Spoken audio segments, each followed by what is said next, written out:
Post-war Hollywood needed a new vision and revitalized stars to realize it on screen.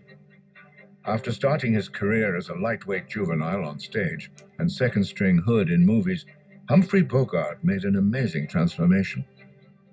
In a country that prided itself on the power of possibilities, Bogart personified it on screen.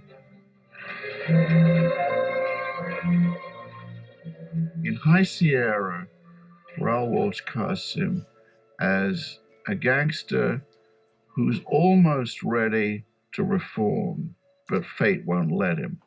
And then in The Maltese Falcon, John Huston plays him as a hero, although a hero with many of the manners and behavior of a gangster. And then comes Casablanca, and really for the first time in Bogart's career in Casablanca, and it's remarkable to think of it, he has a love relationship. He's looking at you, kid. He was not a natural screen lover at all.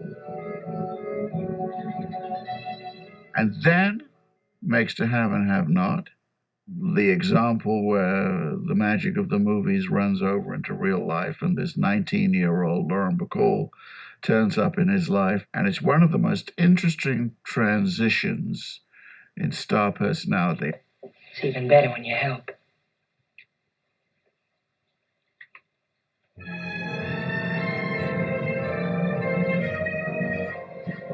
The war had been wonderful for movie box office. Hollywood made fewer films and audience attendance increased. 1946 was an all-time box office peak. Everyone in Hollywood became enormously confident that they understood how to do this thing called movie making. What they never saw was that the war had changed the way people thought. Film noir comes in, quite different mood.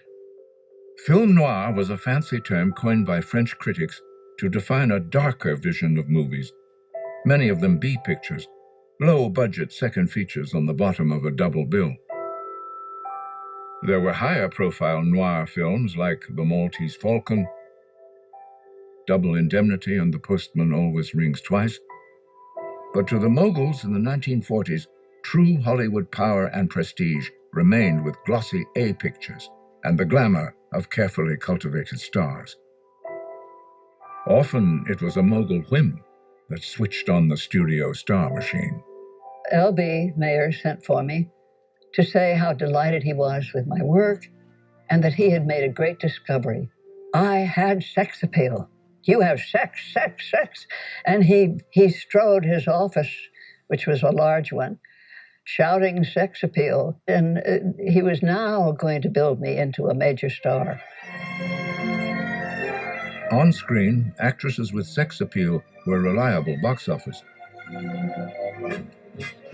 But off screen, the war had given women a new perspective of their place in America. During the war, women had been the breadwinners. Women had been in the factories. Women had been working while the men were away fighting. They never really lost that sense, even though they were somewhat pushed back into the kitchens and to raise the families. But there was still that lingering, hey, it used to be different. I used to be running things here. Since her flapper days in the 1920s, Joan Crawford had continually reinvented herself and kept her career alive. Joan Crawford pulled off probably the greatest reinvention of all when she reinvented herself from 30s shop girl and society flighty woman to 40s really film noir heroine. Reflecting male insecurities, film noir heroines were alluring and not to be trusted.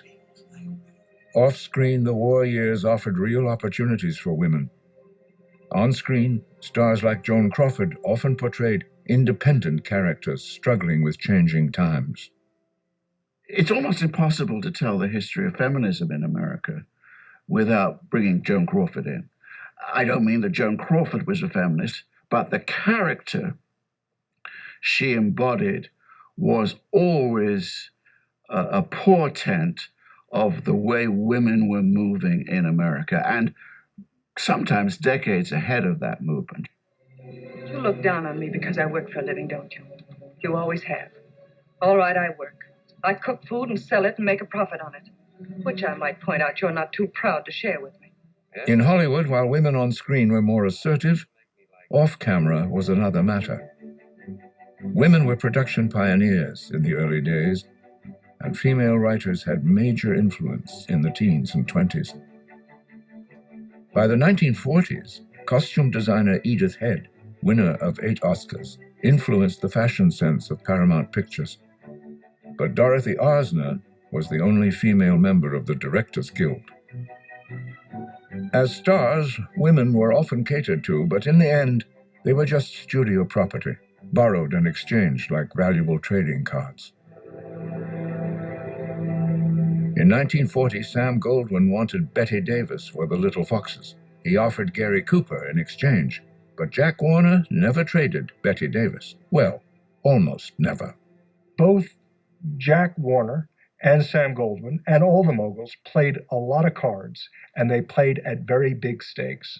And there was one point where Jack Warner was in hock to Sam Goldwyn to the tune of some $350,000 to $400,000. And suddenly it was, well, if we can forgive the card debt, yes, I think Bette Davis, we could make the swap with Gary Cooper and that would suddenly work. In the old days in the studio system in Hollywood, what we call the golden era, stars worked 6 days a week. They had Sundays off, not Saturdays. They reported to the studios very early in the morning, sometimes 6 a.m., usually the women, because they had to have their hair done, their clothes ironed and put on. They had long working days. It was not an easy life. They were owned. Challenging the studio contract system took individual courage, even for the biggest stars. Power struggles between stars and studios are as old as Hollywood. When a star like Bette Davis refused to take a role, the mogul would respond by putting them on hiatus without pay until that film was completed with somebody else. Well, then a 7-year contract could become a 7 years plus 6 months or more contract. Olivia de Havilland checked the law books and found that was illegal under California law, and she fought back in court. It was incredibly brave of her. I mean, nobody had challenged mogul power like that before. Well, she won the court case, and shortly after, she won 2 Oscars as Best Actress. Olivia de Havilland's court victory was a turning point in Hollywood history.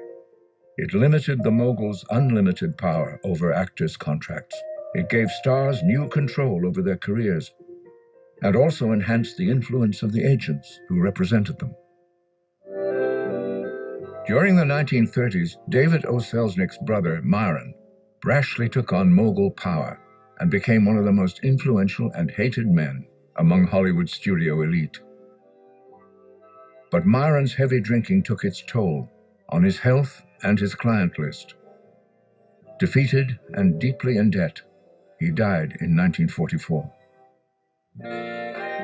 During the 1930s and 40s, Charles Feldman was another agent who also made a difference in the balance of Hollywood power.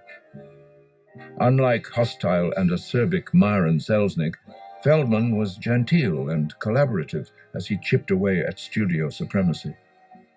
Using his background as a lawyer, he negotiated non-exclusive short-term contracts that gave flexibility to his clients' careers. He also established profit-sharing deals, trading high upfront fees for a back-end piece of the action. Later, Feldman became a successful producer, pioneering a new career path for Hollywood agents. But during the 1940s, the future of Hollywood power was tied to the rise of the agency Music Corporation of America, MCA, and cool and dapper Lew Wasserman. Lew Wasserman started as dirt poor as you can be in Cleveland, down by the ghettos and the burlesque houses. Because he was so poor, found movies to be an escape, just like kids do today. The son of immigrants from Russia, Wasserman was smart and enterprising like the original studio founders. In high school, Wasserman was a member of the Camera Club, but more famous as manager of the senior class show. Designated class salesman, one classmate remarked, "Funny how Lou always manages to handle the money end of the job." At 23, Wasserman began working for Jules Stein, the founder of MCA. While studying to become an optometrist, Stein had started booking dance bands in mob-ruled Chicago. Soon, MCA controlled the majority of big band talent, and Stein was eyeing Hollywood. Jules Stein sent Lou Wasserman to Hollywood in 1938 because Jules had had such a hard time getting started in Hollywood. Lou Wasserman faced a real tough crowd when he came to Hollywood. He had people like Louis B. Mayer, who at the time was the ruler of Hollywood. The Warner Brothers, they were just, Jack Warner was notoriously a screamer. But Lou impressed them with his business skill. In fact, these men learned something from Lou Wasserman in the way Lou conducted himself in a very professional manner and the sorts of deals that he did. In fact, one of them said, "I never, ever meet with Lou before noon because I'm not awake then. He's too quick for me." And indeed he was. By the end of the 1940s, MCA was a central source of Hollywood power. It grew like the Moguls built their studios, merging with or ruthlessly buying out the competition. Along with a precise command of the details of a deal and a shrewd sense of what would sell, an essential source of Wasserman's power was keeping his clients well paid and happy. Lou Wasserman was a born agent.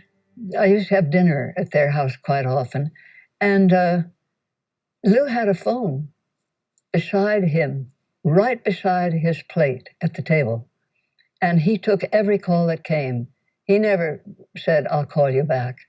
And even with guests at the table, he took his clients' calls, and their needs took priority with him. The value of star power was well established in 1940s Hollywood. What was uncertain was what post-war audiences wanted to see on screen. Changed by the harsh realities of the war years, many filmgoers were looking for movies with an edge. Ignored or oppressed segments of American society also felt empowered by the triumph of democracy. Hollywood responded with movies with a message, with plot lines built around social injustice and racial prejudice. As the United States fought for freedom during World War II, African Americans faced combat, but the military had been segregated. This irony didn't escape a few courageous filmmakers ready to shine a light on unfinished business in post-war America. And so you do have these enterprising filmmakers who decide to do a different kind of movie. And one of the first was Hollywood's great liberal, Stanley Kramer. And Stanley Kramer does the movie Home of the Brave. And Home of the Brave is about a black GI played by the actor James Edwards. Private Morse, reporting for duty, sir. I don't know about you, but I'm not going on a job like this with some bogey. And he has to deal with racial taunts while he's on this mission, and he has a breakdown. Finch, he's all right. Where's Finch? He's all right. Where is he? Don't worry. Since the days of pioneering black filmmaker Oscar Michaud, African Americans were impatient to see the truth about their lives in American movies. The film Home of the Brave took on racism, but its first target was another source of prejudice. Originally, Home of the Brave, it had been a play, and the character originally had been Jewish and it dealt with anti-Semitism. They changed it. The Moguls may have been hesitant about confronting continuing anti-Semitism, but in 1947, Darryl Zanuck faced it head-on in Gentleman's Agreement. I told you I don't like officers. I especially don't like them if they're you. All the studio heads, he was the only Gentile at the time, and they all were very much against him doing it, and they all individually talked to him about it. Darryl, don't go there. And he felt a responsibility because he thought it was a good story, and he thought it was an issue that should be exposed. He went ahead. But it wasn't something that the other studios would ever have dared to do. Gentleman's Agreement starred firm-jawed and principled Gregory Peck. A University of California at Berkeley pre-med student who turned to the theater in New York, Peck came to Hollywood in 1943. Here, many of the roles he played reflected a post-war social consciousness in American movies that had been growing since the 1930s. In the 1940s, this activist attitude would result in a bruising Hollywood power struggle, involving moguls, movie stars, and a restive studio workforce.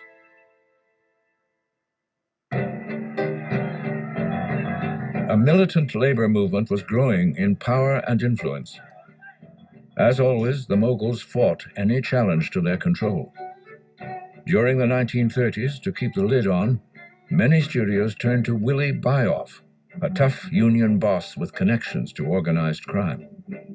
Willie is a wing of the Capone mob, goes in and says, for $50,000 a year from the major studios and $25,000 from the smaller studios, we will guarantee you have no labor problems and we will keep your salaries extraordinarily low. One might think that moguls like Louis B. Mayer, Jack Warner, and others would not give in to this kind of stuff. They don't want anyone coming in on their business, except it was a good business decision. So for them, 50 grand a year was chump change compared to the money they saved. The payoff scheme was discovered, and Byoff was convicted for extortion in 1941. The man who passed on the bribes from the studios, chairman of the board of 20th Century Fox, Joseph Schenck, spent 4 months in prison for perjury and tax fraud. The Byoff-Schenck convictions didn't end labor strife in Hollywood. In 1941, corporate father figure Walt Disney felt betrayed when animators formed picket lines outside his new Burbank studio. In 1945, Jack Warner watched as strikers clashed with rival unionists and city police outside his studio gates. Many of the Hollywood moguls, especially Disney, were convinced communist radicals were behind post-war worker unrest. And by the end of the 1940s, the studio heads were not alone.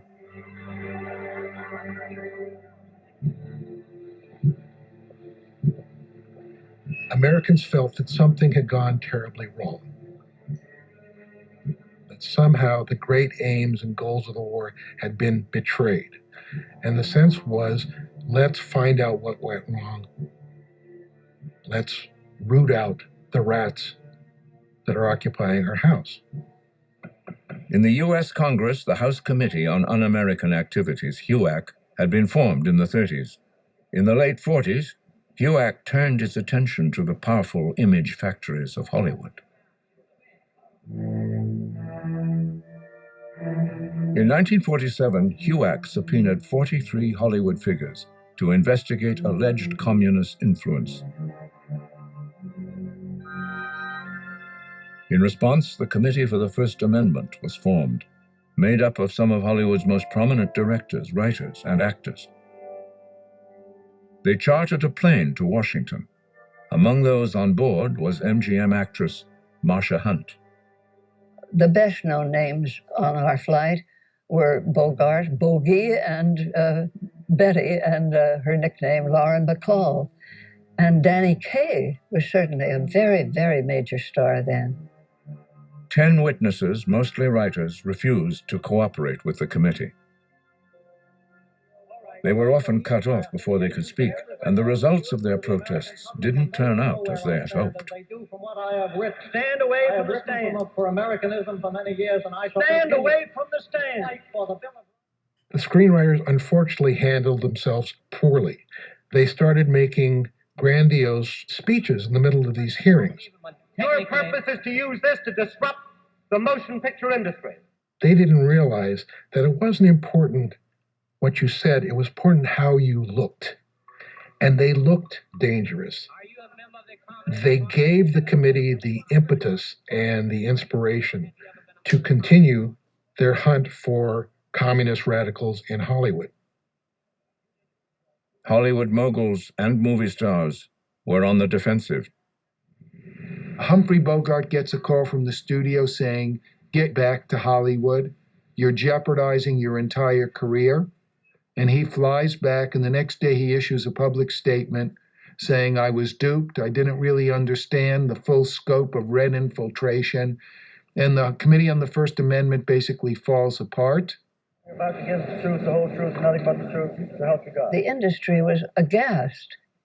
And suddenly there were headlines scaring the movie-going public that maybe it wasn't safe to go to the movies. Maybe you were having your patriotism subverted by hidden lines that you weren't really aware of.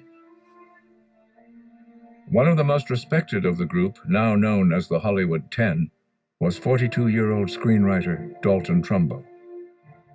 Dalton Trumbo was this feisty, two-fisted little writer from Colorado who'd grown up in rough times, went to work for the studios in the 30s, did pretty well for himself, got involved with the Writers Guild and leftist Hollywood politics early, and by 46, 47 was one of the highest paid writers in Hollywood. Are you or have you ever been a member of the Communist Party? I believe I have the right to be confronted with any evidence which supports this question. I should like to see what you have. Trumbo wasn't one to give in. Others would search for a way out. The problem you are faced with when the committee asks you, are you now, have you been a member of the Communist Party, is that if you answer yes, they then say, who else? Despite their protests, the 10 unfriendly witnesses were cited for contempt of Congress and sentenced to jail time. Shortly after the hearings, the anxious moguls gathered in the Waldorf Astoria Hotel in New York City. They were determined to show the public, and more importantly the U.S. government that could seriously interfere in their business, that they were true patriots, and Hollywood was no haven for Reds. As usual, independent Sam Goldwyn stood apart. My father was very much against it. He felt that this blacklist thing was morally wrong, and it was going to bite Hollywood in the rear, which it did. A majority of studio executives, either reluctantly or eagerly, went along. Ideological termites have burrowed into many American industries, organizations, and societies. Wherever they may be, I say let us dig them out and get rid of them. My brothers and I will be happy to subscribe generously to a pest removal fund. Like a lot of Jewish Americans, he was worried his patriotism was being questioned and something terrible would happen. Nobody was very heroic. They all, as Orson said, they had ruined lives to protect their swimming pools. By the end of the 1940s, anti-communism was increasing in America. But there was an even larger threat to the movie business, one that could shake the studio system to its foundations. A key factor in terms of the end of the old studio system and the end of classical Hollywood and the end of the golden age was an antitrust suit that was filed by the government, and ultimately in a unanimous Supreme Court decision, the courts looked at this studio system and said, this looks an awful lot like a monopoly to us. Known as the Paramount Decree, the 1948 Supreme Court decision ruled that the studios had to divest themselves of their theaters and relinquish their stranglehold on distribution. It marked the beginning of the end of the all-inclusive entertainment empires the moguls had been building since the 1920s. As the 1940s were coming to an end, Hollywood power was in the shadows of the Red Scare. At the same time, movie stars continued to demand independence, and worst of all, the moguls' theater-based entertainment monopolies were no longer legal. Then, if that weren't enough, a blinking little box appeared and grew brighter in American living rooms. With blurry black and white images and primitive programming, it was ridiculed as a fad. But so had Edison's kinetoscope, 1920s radio broadcasts. Wait a minute. You ain't heard nothing yet. and the scratchy sound of the jazz singer. By 1950, like it or not, Hollywood and America were about to be transformed again.